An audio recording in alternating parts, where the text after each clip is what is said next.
नमस्कार दोस्तों, एक बार फिर से स्वागत है आप सभी का आपके और हमारे अपने YouTube चैनल शिक्षा केंद्र पर। अगर आप YouTube पर नए यूज़र हैं तो हमारे चैनल को सब्सक्राइब करना ना भूलें। दोस्तों आज राजस्थान जीके में हमारा चर्चा का विषय है वाद्य यंत्र। तो चलिए जानते हैं इसके बारे में। किसी विशेष उत्सव पर गीत व संगीत की शोभा बढ़ाने हेतु बजाए जाने वाले यंत्र को वाद्य यंत्र के नाम से जाना जाता है। दोस्तों ये 4 प्रकार के होते हैं, जिनमें पहला आता है घन। घन उस वस्तु को कहा जाता है जो ठोस धातु से बनी होती है। तो जानते हैं इसके बारे में। धातु से निर्मित वाद्य यंत्र जिसको आपस में टकराने या पीटने से आवाज़ उत्पन्न होती है, जैसे घंटी, टोकरा, टोकरी, डकोरा, घंटा, देव घंटा या शक्ति घंटा, खड़ताल, करताल, लेजिम, भरनी, थाली, चिमटा, माटा, घुंघरा और खरताल। तो दोस्तों इन सब के बारे में हम बारी बारी से विस्तार में जानते हैं। घंटी ये प्राय मंदिरों में प्रयुक्त होती है। इसके बाद आता है टोकरी, छोटे पशुओं के गले में बांधी जाती है। टोकरा बड़े पशुओं के गले में बांधी जाती है ये। इसके बाद आता है टनकोरा, जो स्कूल में घंटी होती है उसे टनकोरा कहा जाता है। दोस्तों घंटा, बड़े मंदिरों में लगी बड़ी घंटी को घंटा कहा जाता है। दोस्तों इसके बाद देव घंटा या शक्ति घंटा, पुजारी द्वारा पूजा करते समय एक हाथ से बजाया जाता है, उसे देव घंटा या शक्ति घंटा कहते हैं। शक्ति घंटा का छोटा रूप टाली कहलाता है। दोस्तों इसके बाद आता है घुंघरा, पैरों में बांधा जाने वाला प्राय पीतल धातु से निर्मित होता है ये, जिसे घुंघरा कहते हैं। इसके बाद रमझोल, 15-16 अंगुल लंबा व 5 अंगुल चौड़ा चमड़े के पट्टे पर घुंघरू लगा देना रमझोल कहलाता है। इस वाद्य यंत्र का प्रयोग गेर नृत्य में बाड़मेर व जैसलमेर में होता है। दोस्तों इसके बाद आता है खड़ताल। खड़ताल ये नारद जी का वाद्य यंत्र है। दोस्तों लकड़ी के एक पट्टे पर कटोरियां लगाकर बनाया गया वाद्य यंत्र। इसका प्रसिद्ध वादक सदी खा मांगलिया है। इसके बाद आता है करताल। खड़ताल जैसा वाद्य यंत्र जिसमें लकड़ी के पट्टे पर अंग्रेजी वर्णमाला के बी अक्षर जैसी कटोरियां लगाई जाती है, इसे श्रीमंडल भी कहते हैं। दोस्तों इनके बाद आता है लेजिम, धनुष आकार में लकड़ी के ऊपर घुंघरू लगाकर गरासिया जनजाति द्वारा बजाया गया वाद्य यंत्र लेजिम कहलाता है। ये मंदिर और उत्सवों पर बजाया जाता है। इनके बाद आता है भरनी, मिट्टी से निर्मित मटके के ऊपर पीतल की प्लेट रखकर मटके को डंडे से बजाना दोस्तों भरनी कहलाता है। इसके बाद आता है थाली, ये वाद्य यंत्र घर में नए लड़के के जन्म पर बजाया जाता है। दोस्तों बाबूजी की आराधना में भी ये थाली बजाई जाती है। इसके बाद आता है चिमटा, देवी आराधना व जादू होने के समय बजाया जाता है। इसके बाद आता है माटा, मिट्टी से निर्मित बर्तनों के ऊपर पीतल धातु को अन्य किसी धातु का ढक्कन लगाकर मटके को डंडे से पीटना माटा कहलाता है। गुरलिया, बांस की लकड़ी पर गरासिया जनजाति द्वारा ये निर्मित वाद्य यंत्र है। इसके बाद आता है कंगारू, ब्रुश जैसी आकृति में निर्मित घंटी होती है। इसके बाद आता है दूसरा अवनद वाद्य यंत्र, चमड़े से मंडकर बनाए गए वाद्य यंत्र जिसको पीटने से आवाज़ उत्पन्न होती है। दोस्तों उसे अवनद वाद्य यंत्र कहते हैं, जिसमें डुगडुगी मदारी द्वारा खेल दिखाते समय प्रयुक्त होती है। इसके बाद डमरू, देवों के देव महादेव का ये वाद्य यंत्र है। दोस्तों इसके बाद डेरू, गोगा जी के भक्तों द्वारा ये आम की लकड़ी का बना होता है। और ढोल, ये एक मांगलिक वाद्य यंत्र है। इसका एक भाग नर एवं दूसरा भाग मादा होता है। इसे प्राय डंडों से बजाया जाता है। निपुण जाति इसमें ढोली, ढाडी, सरगड़ा और माली जाति होते हैं दोस्तों। इसके बाद आता है ढोलक। लकड़ी को खोखला कर दोनों मुखों पर चमड़ा बांधकर वाद्य यंत्र बनाया जाता है, जिसे ढोलक कहते हैं। ढोल का एक सिरा छोटा व एक बड़ा होता है। इसका सहायक वाद्य यंत्र हारमोनियम होता है दोस्तों। इसके बाद आता है ताशा। इस वाद्य यंत्र का प्रयोग प्राय मुस्लिम जाति द्वारा ताजिया निकालते समय किया जाता है। ये परातनुमा आकृति से निर्मित होता है दोस्तों। इसके बाद है नगाड़ा। ये चमड़े से निर्मित वाद्य यंत्र जो एक तरफ से बजाया जाता है। इसका वादन युद्ध, मंदिरों व नृत्यों में किया जाता है। नगाड़ा का प्रमुख वादक रामकिशन सोलंकी जो पुष्कर में है। इसके बाद है आपके मृदंग या पखावज। ढोल जैसा वाद्य यंत्र जो सुपारी की लकड़ी से निर्मित होता है दोस्तों। इस वाद्य यंत्र का प्रयोग मेवाड़ क्षेत्र में भवई, राबिया व रावल जाति के लोग करते थे। इसके बाद है नौबत। ऐसा नगाड़ा जिस पर केवल नर भाग नहीं होकर मादा भाग की स्थित हो, उसे नौबत कहते हैं। इसके बाद आता है चंग। होली के अवसर पर बजाया जाने वाला यंत्र चंग कहलाता है। इसके बाद आता है धौंसा। भैंस का चमड़ा मांडकर ढोल के जैसे आकार में बनाना वाद्य यंत्र धौंसा कहलाता है। ये आम व फ्रांस की लकड़ी से बना होता है। इस वाद्य यंत्र का प्रयोग प्राचीन समय में युद्धों में किया जाता था दोस्तों। आगे आता है दमामा या टामक। कढ़ाई जैसे आकृति पर भैंसे का चमड़ा मांडकर बनाया गया यंत्र दमामा या टामक कहलाता है। इसका सर्वाधिक प्रचलन मेवात में गुर्जर व जाट जाति करती हैं दोस्तों। इसके बाद आता है गड़गड़ी। मिट्टी का ढोलक उसे कहते हैं डगी। आगे आता है कमर। लोहे का ढोलक और बोली बांस पर चमड़ा लगाकर बनाया जाता है। आगे है खंजरी। ये एक चंग है। इसे दाएं हाथ में पकड़कर बाएं हाथ से बजाया जाता है। ये प्राय आम की लकड़ी का बना होता है। इसका प्रयोग जयपुर में सर्वाधिक होता है। जालोर में इस वाद्य यंत्र का दीप वाद्य यंत्र का कहा जाता है। आगे आता है मांदल। मिट्टी से बना गोल वाद्य यंत्र जिसे डंडों से पीटा जाता है। ये भगवान शिव व पार्वती को समर्पित है। आगे हैं ढाक। डेरू जैसा वाद्य यंत्र इसे ढाक कहते हैं। तीसरा आता है सुधीर वाद्य यंत्र। ऐसे वाद्य यंत्र जिसको फूंक मारकर बजाया जाता है। प्रमुख सुधीर वाद्य यंत्र पहला है आपके बांसुरी। बांस से बनी होती है ये बांसुरी, जिस पर कुल 7 छेद होते हैं। 6 छेद रूला बांसुरी कहलाती है और 5 छेद वाली पावली बांसुरी कहलाती है। बांसुरी के प्रमुख वादक हरिप्रसाद चौरसिया हैं दोस्तों। इसे मुरली, वेणु, नादी, वेश आदि नामों से भी जाना जाता है। इसके बाद आता है आपके अलगोजा। राजस्थान का लोक वाद्य यंत्र है ये वाद्य यंत्र 2 बांसुरियों को जोड़कर बनाया जाता है। प्रत्येक बांसुरी की नाल में 4-4 छेद होते हैं। इसका सर्वाधिक प्रयोग भील, कालबेलिया, रणका व पशु चराने वाली जातियां करती हैं। इसका प्रमुख वादक धोदे खां हैं। इनके बाद आता है आपके शहनाई। शहनाई को अन्य नाम हुरनाई, हहनाई या नफरी सुंदरी के नाम से भी जाना जाता है। शीशम व सागवान की लकड़ी से निर्मित 8 छेद वाला वाद्य यंत्र शहनाई कहलाता है दोस्तों। ये मांगलिक अवसरों पर पश्चिम राजस्थान में 2 वादकों के द्वारा एक साथ बजाया जाता है। प्रमुख शहनाई वादक बिस्मिल्लाह खान को वर्ष 2001 में भारत रत्न पुरस्कार से सम्मानित किया गया था दोस्तों। ये अन्य प्रमुख कलाकार इनके मोहम्मद खां और महिला वादक हैं मांगी बाई। इसके बाद आता है सुरनाई।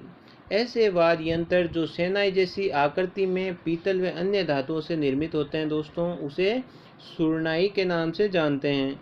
इसके प्रसिद्ध वादक हैं पेपेखा, मांगणियार। इनके बाद आता है पुंगी या बीन। ये वाद्य यंत्र सपेरा जाति द्वारा बजाया जाता है दोस्तों। इसका निर्माण तुम्बे से खोखला कर 2 भूंगल लगाकर किया जाता है। एक भूंगल में 9 छिद्र व दूसरे भूंगल में 3 छिद्र होते हैं दोस्तों। इसके बाद हम पढ़ते हैं मशक। भैरू जी के भोपे इसको बजाते हैं।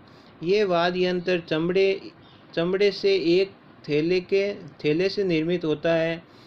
इसके एक और हवा डालने हेतु एक दूसरे मुख पर हवा निकालने हेतु छोटी नलिका लगी होती है। इसके बाद बांकिया जो मांगलिक वाद्य यंत्र है। इसके बाद आता है भूंगल। विवाह के अवसर पर कई वादकों द्वारा एक साथ इसे बजाया जाता है। आगे हैं आपके मोरचंग। ये होठों के बीच रखकर बजाया जाता है, जो कैंची जैसी आकृति से निर्मित होता है। इसे राजस्थान का जपुहार्प कहा जाता है। राजस्थान में इसका वादक लेंगा जाति द्वारा किया जाता है। आगे आता है आपके तूरी। चिलम जैसी आकृति से ये निर्मित वाद्य यंत्र है। ये युद्धों के समय बजाया जाता था। ये पीतल से निर्मित वाद्य यंत्र है दोस्तों। आगे हैं आपके नाग फेणी। नाग की फण के समान वाद्य यंत्र जो मंदिरों में संत साधुओं द्वारा बजाई जाती है। आगे हैं आपके शंख। समुद्री शैवाल से निर्मित वाद्य यंत्र होता है दोस्तों। ये भी युद्धों के समय बजाया जाता था। आगे हैं आपके संतारा। राज्य का कॉकटेल वाद्य यंत्र जाना जाता है दोस्तों। इसको कॉकटेल वाद्य यंत्र के नाम से जानते हैं। ये बांसुरी के आकार का वाद्य यंत्र जो 2 नलियों से निर्मित होता है।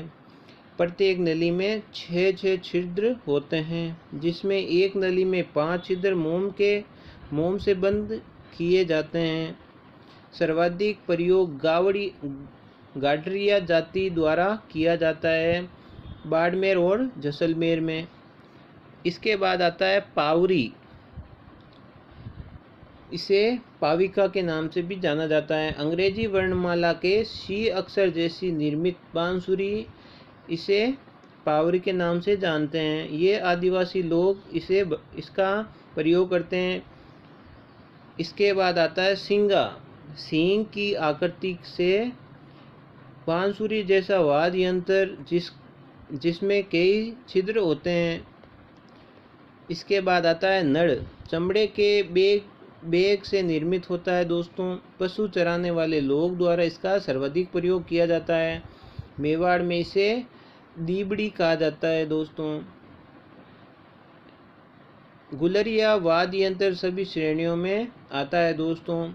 इसके बाद बरगू और हिंडा और सातरी। मिट्टी से निर्मित नलिका जो 2 वादकों द्वारा आमने सामने मुख करके एक साथ हवा मार के बजाया जाता है। ये वाद्य यंत्र ठाकुर जी को समर्पित होता है दोस्तों। ये प्राय जल झूलनी एकादशी पर बजाया जाता है। इसके बाद आता है तंत्र वाद्य यंत्र। ऐसे वाद्य यंत्र जिसमें आवाज़ तारों से उत्पन्न होती है दोस्तों। पहला आता है भपंग। ये वाद्य यंत्र कटु से निर्मित होता है। इसमें एक तरफ टूना लगाया जाता है। तुम्बे के ऊपर मुख्यतः 4 से 16 तार लगाए जाते हैं। भपंग से आवाज़ उत्पन्न करते हैं। इसका प्रसिद्ध वादक फारूक मेवती एवं जहूर खां मेवानी है। इसके बाद आता है दोतारा। ऐसा वाद्य यंत्र जो तुम्बे से निर्मित होता है एवं कुल तारों की संख्या 2 होती है। ये शीशम का बना होता है दोस्तों। इनके बाद आता है एक तारा। ये एक तार युक्त वाद्य यंत्र है। इनके बाद 3 तारा। ये काम्यचा एवं का एक रूप होता है। वे 3 तार लगे होते हैं। 3 तारा वाद्य यंत्र में तुम्बा लगा होता है दोस्तों। कमायचा। इसमें कुल तारों की संख्या 16 होती है। प्रमुख तार 3 बकरे की आंत से निर्मित, इसे रोंधा कहते हैं। 9 तार लोहे से निर्मित, जिसे तरबा या झाड़ कहा जाता है। 4 तार घास से निर्मित, जिसे झील कहा जाता है दोस्तों। इसका वादन लेंगा व मांगणियार जाति द्वारा किया जाता है। इसे बिना गज में बजाया जाता है। ये मूल रूप से ईरानी वाद्य यंत्र है। इसमें सारंगी की रानी भी कहा जाता है दोस्तों। इसके बाद बारी आती है रावण हत्था। इसमें कुल तारों की संख्या 9 होती है। मुख्य तार घोड़े की पूंछ के बाल का होता है। ये वाद्य यंत्र अधकटे नारियल से बना होता है। आवाज़ उत्पन्न करने हेतु गेज लगा होता है। तारों को संतुलित करने हेतु प्रमुख 2 खूंटियाँ लगी होती है। ये वाद्य यंत्र में तार बांस की लकड़ी पर लगाए जाते हैं। अधकटे नारियल पर प्राय बकरे की खाल का लेप होता है दोस्तों। इसमें वाद्य यंत्र का प्रयोग राजस्थान में देवी देवताओं की फड़ वाचन हेतु समय किया जाता है। इसे बजाने वाला व्यक्ति प्राय भोपा कहलाता है। सारंगी, इसमें कुल तारों की संख्या 27 होती है दोस्तों। इसे कामायचा का राजा कहा जाता है। इसमें प्रमुख तार 3 तार होते हैं, बकरे की आंत से बने होते हैं। इसमें प्रयुक्त लकड़ी सागवान की होती है। पश्चिमी राजस्थान में लेंगा जाति द्वारा बजाया जाता है। रबाब, कुल तार 5 होते हैं दोस्तों इसमें, जिसमें से 1 तार आंत का तथा 4 तार लोहे के बने होते हैं। इसे बजाए जाने वाला गज को मिजराब कहा जाता है दोस्तों। इसका वादक नथनी या नकवी जाति द्वारा अलवर टोंक में किया जाता है। अब आता है जंतर। इसमें कुल तारों की संख्या 6 होती है। बजाए जाने वाला गज मिजराब कहलाता है। देवनारायण जी की फड़ वाचन करते समय इस वाद्य यंत्र का प्रयोग होता है दोस्तों। बगड़ावत गीत के समय इस वाद्य यंत्र का वादन किया गया था। अपंग, लौकी व तुम्बे के ऊपर 2 तार बांधकर बजाए जाने वाला यंत्र। इसका प्रयोग भील व ग्रासिया जनजाति करती हैं।